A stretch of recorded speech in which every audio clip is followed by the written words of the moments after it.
Yeah, we're very excited about the start of the year. This is our second year here, and what's great is the players know our expectations, and we understand the players and have gotten to know the players, and everybody's been working hard and practicing well, and you know, these kids are together. They play with passion. They play with a certain joy every day in practice, and it really makes it fun to coach. And we're really excited about the year and opening November 6th against UC Riverside, and you know, especially excited about coaching these two young women athletes to my left who have both represented our university on the floor and off the floor, and are just two awesome young women who have become very dear to the entire coaching staff and especially to me. Okay, so before we ask questions, just want to introduce Darcy Couch, USC SID, so if you need. So if you need anything the rest of the day today or throughout the season, please get in touch with her. So now we'll open it up to questions to media. Please remember to identify yourself and to use a microphone when you are ready to ask a question. Mark, Tammy Blackburn. Is it open? Mark, Tammy Blackburn, Pac-12. Hello, friends. Can you talk about the strength of your backcourt? I think a lot of people are thinking that you guys might have one of the best backcourts in the league. The quickness, the pace, the pressure that you guys are going to put on people, and how that might impact your season. The question you just asked is a very important one when it comes to basketball, but I'm going to make a statement that's even more important when it comes to life.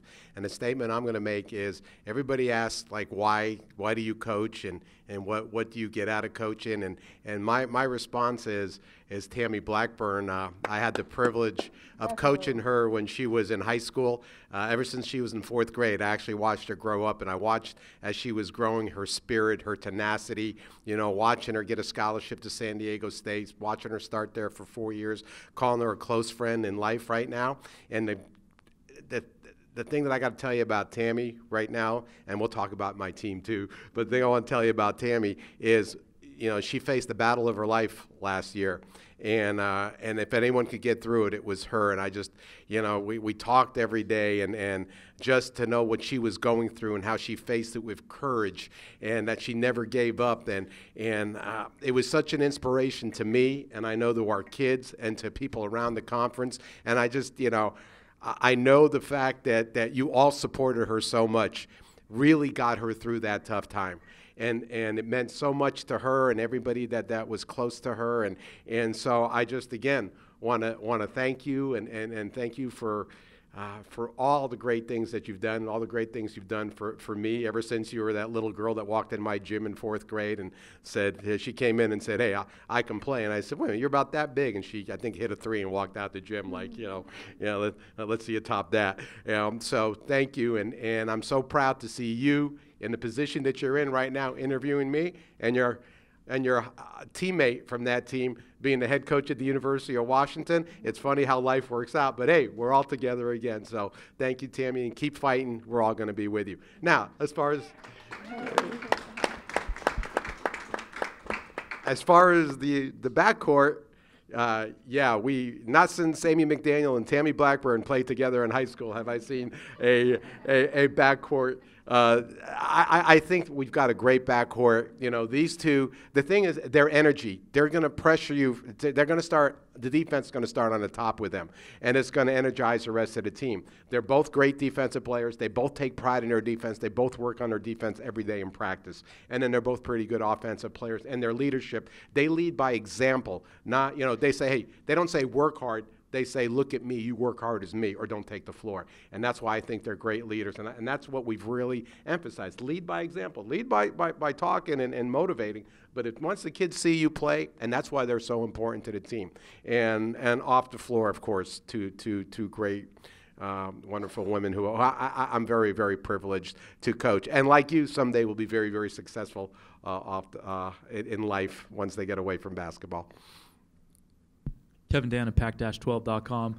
Two-part question here. Coach, what was that experience like just missing out on the NCAA tournament last year, being one of those final teams in consideration? And for the players, how much does that motivate you to get to the NCAA tournament this year? as far as missing out, we use that as motivation, but we don't use it as motivation like, oh, we got cheated, we should, we're not victims. If we won one more game, we would be in there. So that's our responsibility, okay? We think we were one of the top 64 teams, but we're not motivated by saying we got cheated. We're motivated by saying we're not going to give them an option next year. We are going to have quality wins so they can't ignore us. So we're not going to give them an opportunity to say, hey, these 3 teams in the Big Ten, which they weren't, we're better than you. We're going to go out there and we're going to do it. These kids play with a chip on their shoulder, and they practice with a chip on their shoulder, and this is great motivation for us, and we're going to take it out. I think our saying is to take it out of the committee's hands, and they're going to have no choice but to have us be part of one of the 64 teams next year. Yeah, just going off of what Coach said, we for sure put the chip on our shoulder. It's just we were so close, Closing game in Stanford, closing game in Oregon, just every day we look back at that film, we're just like, if we could have won that game, But now all we can do is move forward and try our best next time to go harder next year and make the tournament, prove everyone wrong, prove everybody why we should have been in those 64 teams. Yeah. Aliyah, you want to address that? I mean, everything that we do, our shortcomings add fuel to the fire. Whether it's just a mispossession, a misplay, I could probably go back every game and count the mistakes that I've made that I wish I could take back and do differently, and I'm pretty sure Minyon could as well. And that also adds fuel to the fire. But, I'm not going to sit here and harp on us not making it. We're pretty dead at the end of the season anyways. But, hopefully, well, not hopefully, we'll definitely be there this year. So, see you guys there. Aliyah, Minyon, there was something about last year that was very special that we all celebrated, and that was the cultural change that we saw in your women's basketball program. And I'm hoping that you guys can talk about what was that change about and how great was it to experience it with first-year head coach? Well, it definitely started with our coaching staff. And, people think that when we speak so highly, this was practice. No, they're really just that great of a coaching staff. And, just as a team, we didn't quite have that culture beforehand. So coming in, and we didn't adjust to the culture that he brought in. We created our own culture and foundation last season so that we can build upon that this season.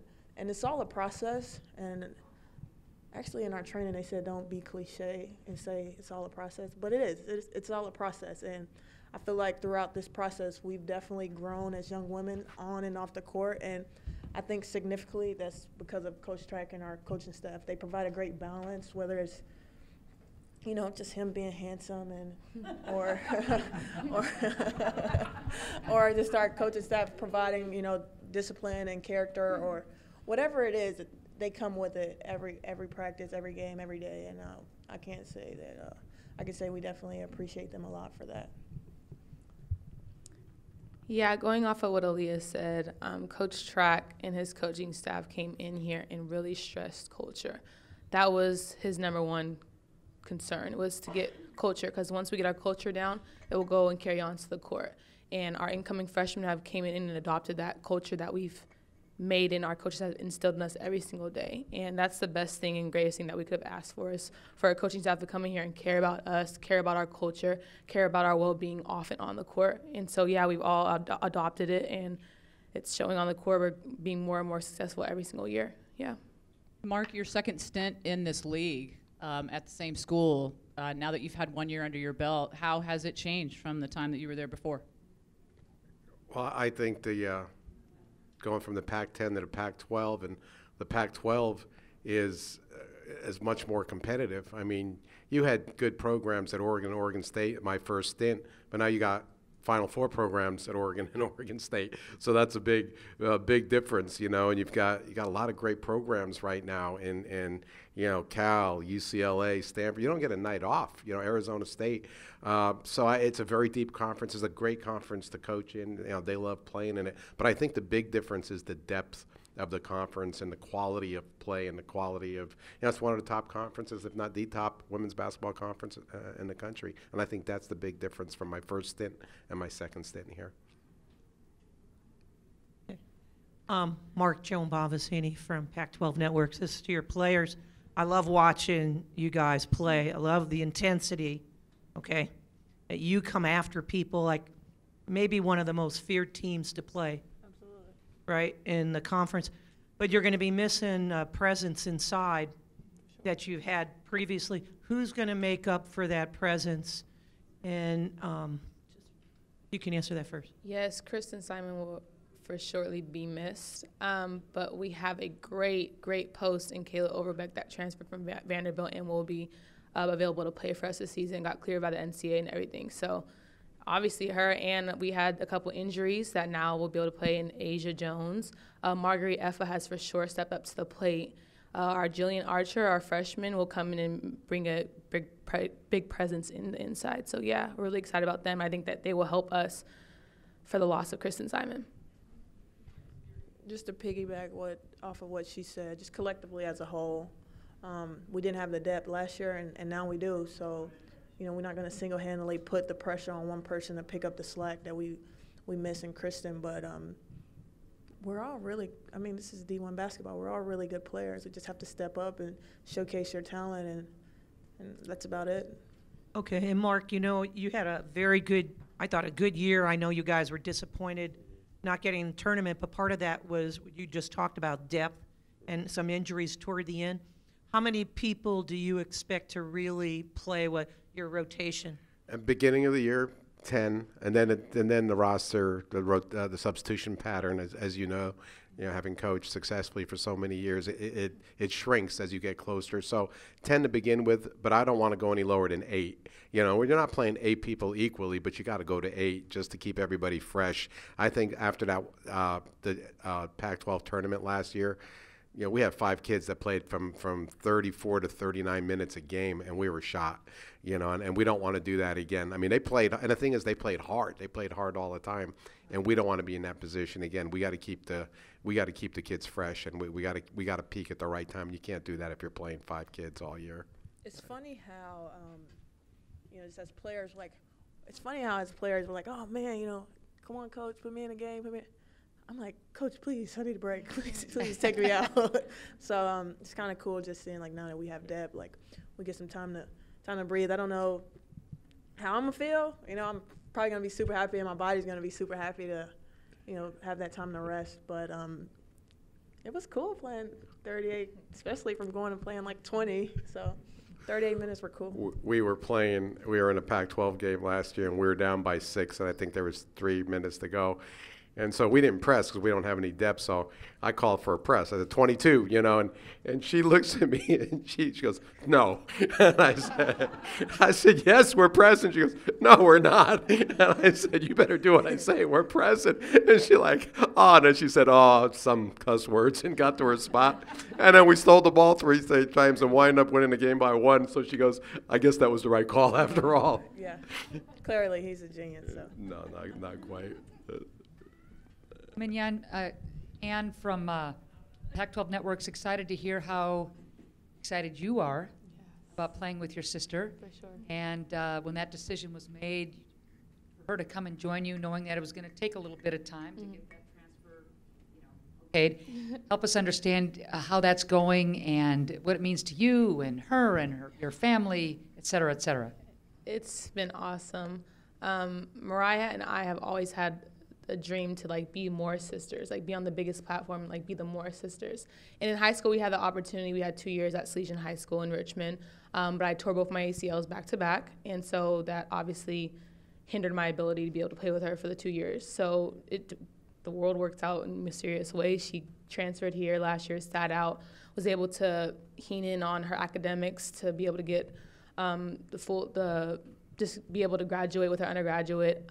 She worked her butt off. Our family's super happy just because my mom doesn't have to travel all the way to Kentucky. She can just go to LA now.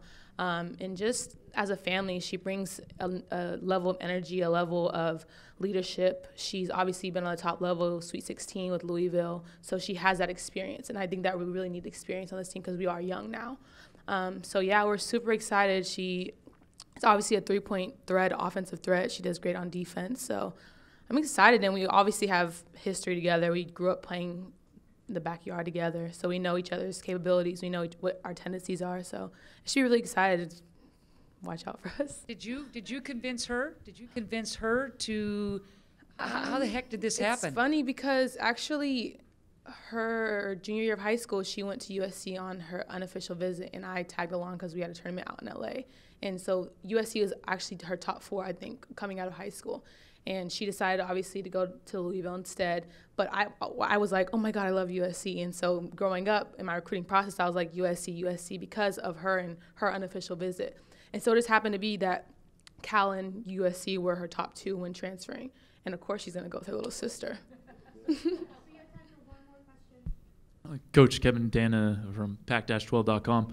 Kind of following up, you've talked about Overbeck and Mariah, and they're kind of 2 of a larger set of sample of high-impact transfers coming in across the Pac-12. I don't have the numbers to kind of support it, but it feels like there are more high-impact transfers this year in the conference as opposed to previous years. What would you kind of say to these transfers coming in and the roles they could have in the Pac-12 this year? Well, I know actually we have 3 transfers. Cheyenne Wallace was LMU's leading scorer last year, and she'll be playing for us too. But they're gonna. I know those transfers are going to make impacts for us, and I know we're talking about the sisters. We've got 2 sisters that are playing together, and then 2 sisters. When we play Cal, there'll be 2 sets of sisters. Desi Caldwell will be playing for us, and Rasay Caldwell will be playing for Cal. And Rasay was a high-impact transfer from Texas Tech, and she's going to be really, really good for Cal. So I think the transfer. Destiny Slocum up. I mean, she's the real deal. Up there. So there's going to be some high-impact transfers in this conference, and they're going to play well right away. I really believe that.